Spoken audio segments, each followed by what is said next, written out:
En esta presentación vamos a hablar de la anatomía pleural normal por medio de las imágenes. El objetivo es evaluar la anatomía y la fisiología pleural y el aporte de los diferentes métodos de imágenes para la identificación de la pleura. Haremos en primer lugar un breve repaso de la anatomía pleural y del espacio pleural. Como se ve en el esquema de la derecha, es la capa de doble composición que recubre la superficie pulmonar y la caja torácica, el mediastino y el diafragma. Se divide entonces en capa visceral, que se encuentra adyacente al pulmón, y parietal, que se encuentra adherida a la pared torácica.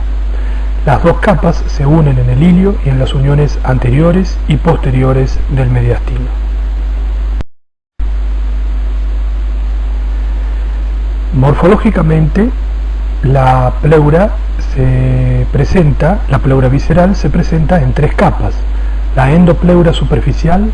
la capa principal y la capa vascular yuxtaparenquimatosa. De estas, la número 1, señalada aquí en la pantalla, que se denomina endopleura superficial y cuya microscopía electrónica se ve en la figura de la derecha, es donde se encuentra la célula mesotelial. El espesor de la pleura visceral es de 0.1 a 0.2 milímetros y el componente de tejido conectivo se conoce como intersticio subpleural, que corresponde a la red de fibras intersticiales periféricas de Weibull.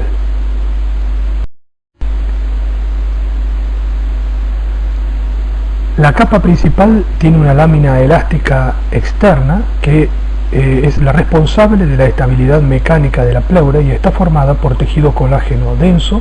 y tejido colágeno elástico. Finalmente, la tercera capa o vascular es intersticial y por ella transcurren los vasos linfáticos, las venas, arterias y capilares, y está compuesta por un tejido conectivo laxo.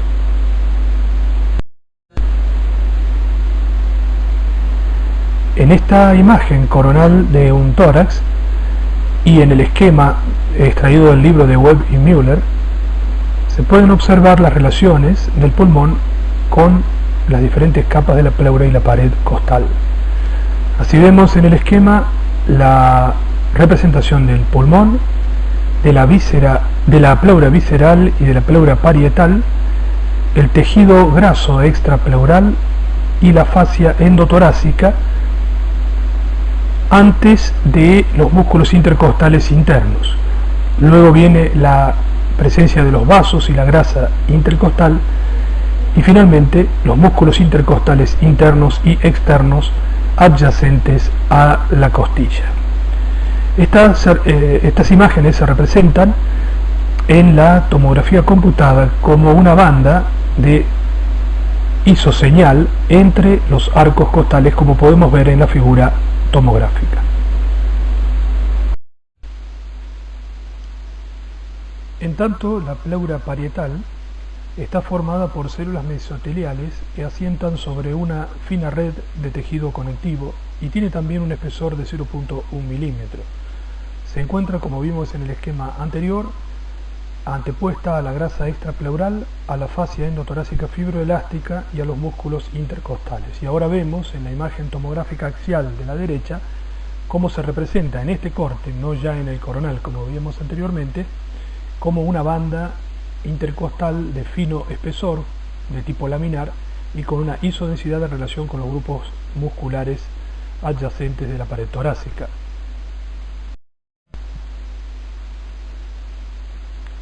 Los lugares donde podemos ver a la pleura ya los hemos observado en la clase de mediastino, pero vale la pena recordarlos. Son la línea de unión posterior, que es la línea de unión de las capas pleurales, viscerales y parietales de ambos lados de los pulmones y que se reúnen en la parte posterior del mediastino vascular, por detrás del esófago y por delante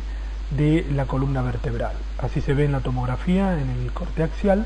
y así se ve en la radiología de frente, en una imagen ampliada, como con una morfología de B corta cuyo extremo inferior se detiene a la altura del borde superior del botón aórtico.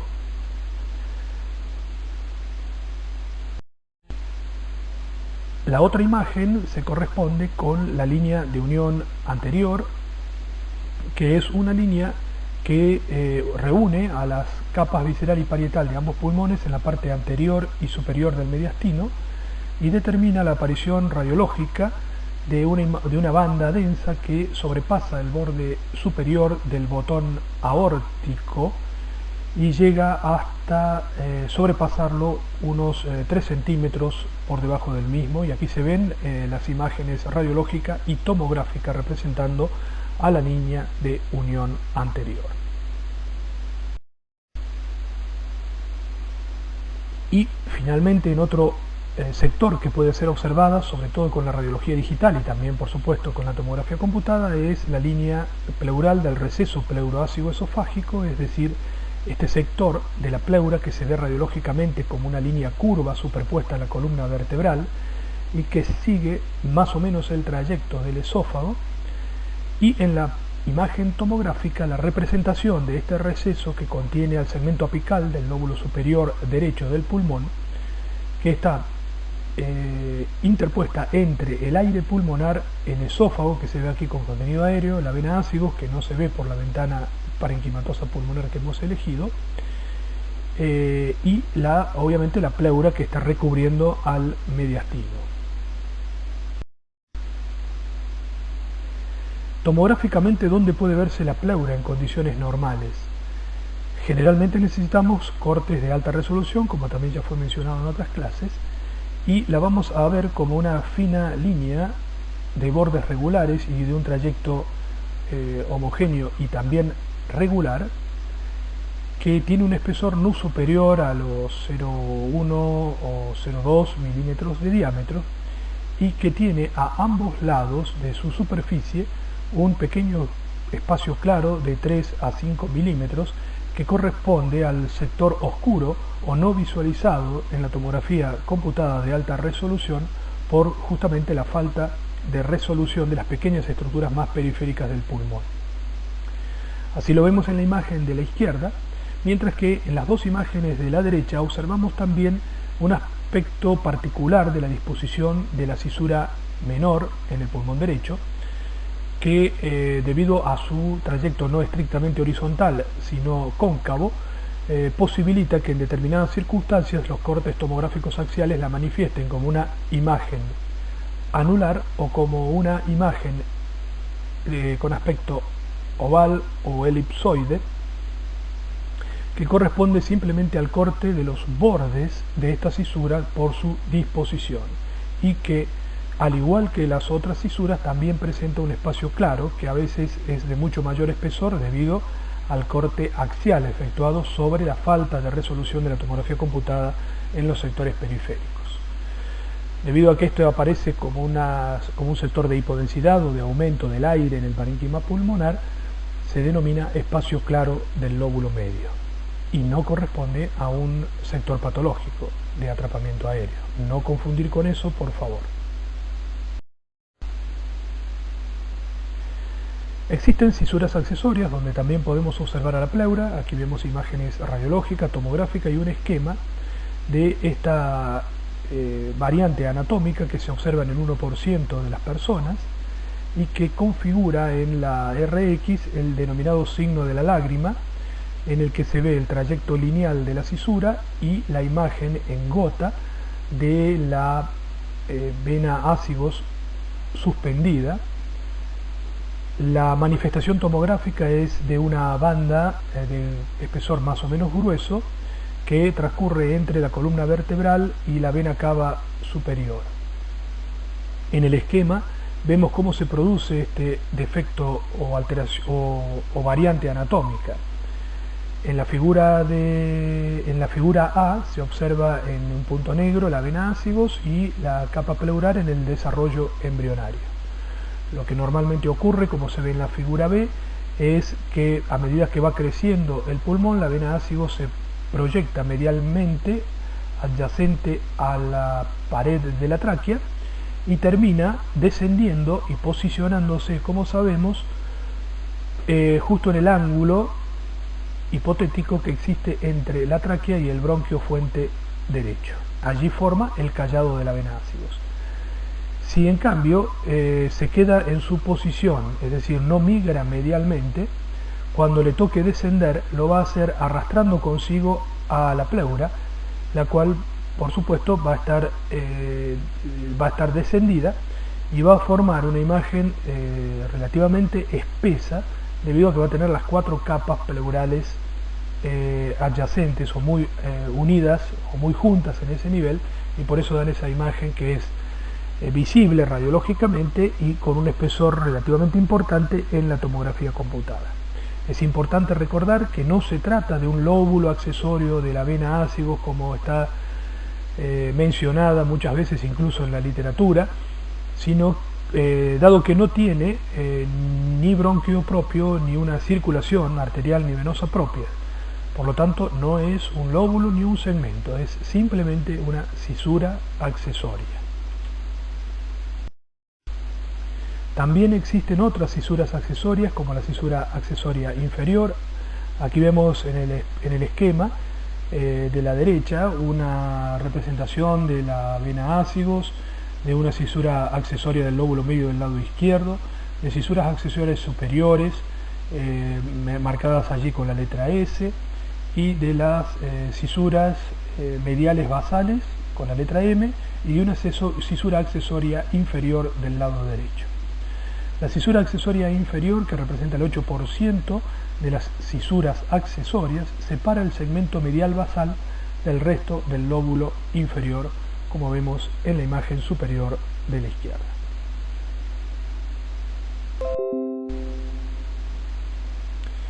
En cuanto a la fisiología de la pleura, es importante resaltar la ecuación de Starling, que muestra, como se observa en este esquema, cómo se produce la circulación de líquidos y por qué está influenciada esta circulación a nivel del espacio pleural. Debemos recordar que normalmente el líquido pleural tiene un gradiente de presión que permite que el líquido circule desde la circulación capilar sistémica hacia la circulación capilar pulmonar, como resultado de un mecanismo de diferencia muy tenue entre la presión coloidosmótica y la presión hidrostática. La presión coloidosmótica, tanto en el capilar sistémico como en el capilar pulmonar, es de 34 centímetros de agua, mientras que en el espacio pleural es de 8 centímetros. Esto genera un gradiente de presión de 26 centímetros de agua que se orientan en forma simultánea y similar hacia el capilar sistémico y hacia el capilar pulmonar. En cambio, la presión hidrostática es superior en el capilar sistémico que en el capilar pulmonar, de 30 contra 11, mientras que en la pleura es de 5, tanto desde la capilar sistémico como en el capilar pulmonar. Esto genera un gradiente de 35 centímetros de agua de la presión hidrostática capilar sistémica y de 16 centímetros de agua desde la presión capilar pulmonar.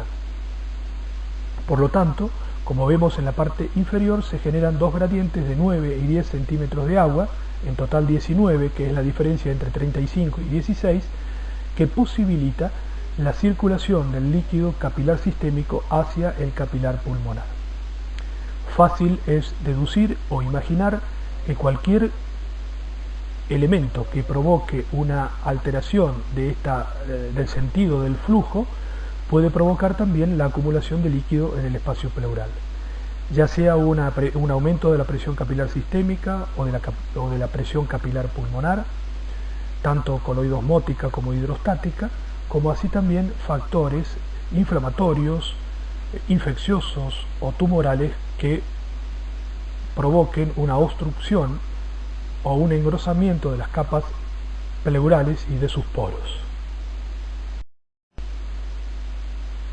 De esta manera se va a producir la acumulación anormal de líquidos en el espacio pleural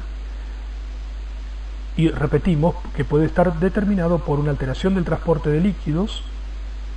que se puede observar a través de la ley de Starling, o la alteración del drenaje linfático. Y como resultado de eso, una patología pleural, tanto tumoral como infecciosa, puede determinar la aparición de hidrotórax, y estos serán trasudados o exudados dependiendo del contenido celular de la misma, piotórax cuando es un líquido purulento, hemotórax en el caso de que sea sanguinolento, y quilotórax cuando tiene un origen linfático. Entonces el derrame pleural es la patología pleural más común y se produce por un incremento de la producción de líquidos o por la disminución de la absorción o un obstáculo al flujo direccional normal de la pleura, desde los líquidos, desde el capilar sistémico hacia el capilar pulmonar.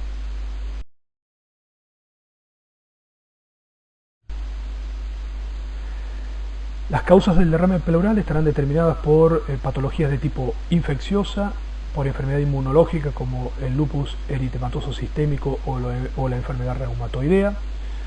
asociado a exposición a asbestos que provocan nódulos y lesiones en placa a nivel de la pleura, inducido por fármacos como la bromocriptina, la metisergida o el dantroleno sódico, de carácter neoplásico, al igual que por la exposición a asbestos por la aparición de nódulos o engrosamientos pleurales, por el tromboembolismo pulmonar, por un mecanismo de presiones hidrostáticas, según la ley de Starling, al igual que el TEP por la descompensación cardíaca de origen traumático o asociado a enfermedad infradiafragmática, a veces la pancreatitis, una cirugía abdominal, los abscesos subfrénicos, la diálisis peritoneal, el urinotórax, la citis secundaria a cirrosis o la citis por glomerulonefritis aguda, progresan hacia el espacio pleural a través de defectos diafragmáticos y podemos encontrarnos con toda esta cantidad de líquidos, esta variante de líquidos en el espacio pleural. Y por último, el quilotórax, que es una obstrucción del conducto torácico generalmente producida por un tumor o por una ruptura por traumatismo. La radiología de tórax casi siempre es útil para el estudio de los derrames pleurales, pero en caso de poca o escasa acumulación de líquido, siempre la tomografía computada nos muestra con mayor exactitud el espesor del líquido pleural acumulado en las porciones más declives. En este paciente, que fue estudiado el mismo día, la RX de tórax de perfil prácticamente no mostraba cambios en la profundidad de los senos costodiafragmáticos posteriores, mientras que la tomografía obtenida 2 horas después mostraba esta apreciable cantidad de líquido pleural. De todas maneras, cuando la radiografía muestra el derrame pleural, es característico observar en los derrames pleurales libres la típica curva de Damoiseau que se ve en la radiografía de frente, en este caso de un importante derrame pleural del lado derecho. La ecografía y la tomografía computada realizan aportes en el estudio del derrame pleural mediante la identificación y evaluación de derrames pequeños, por la medición de densidades e identificación de lesiones asociadas que nos permite la tomografía computada, y por una mejor identificación de la consistencia del derrame. La forma de saber si existen tabiques de fibrina, nódulos o un aspecto heterogéneo de la estructura del líquido es solamente mediante la ecografía. Entonces aquí vemos en una tomografía computada la presencia de un derrame pleural de baja densidad cercana a de los líquidos o al líquido seroso, y un nódulo en la parte paramediastinal, en la parte parenquimatosa pulmonar paramediastinal izquierdo, que puede corresponder a una metástasis con derrame pleural metastásico.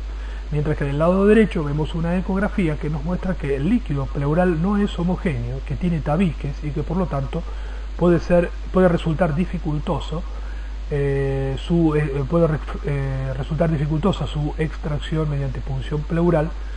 y a veces es necesaria la guía ecográfica para caer en los lugares donde no existen los tabiques y poder favorecer al paciente con el derrame del líquido.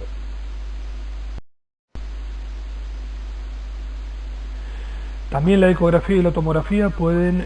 servir de guías para la punción aspirativa de los líquidos o para colocar drenajes multiperforados Y por supuesto recuerden siempre que todo material que obtengan, no solo de la pleura, sino de cualquier lugar del organismo, es necesario y es muy importante que sea enviado para un examen bacteriológico, anatomopatológico y físico-químico para conocer la naturaleza de la constitución de ese líquido que hemos extraído. La forma de realizarlo, como vemos aquí, es de hacer una punción aspirativa y si se requiere colocar un catéter, se puede hacer utilizando la técnica del Seldinger, mediante la colocación de una guía, luego el pasaje de un dilatador en el tercer paso. En el cuarto paso se puede colocar un dilatador con un introductor tipo Pilleway y finalmente se coloca el catéter definitivo para el drenaje de los líquidos, como se ve en el punto 5 de este esquema.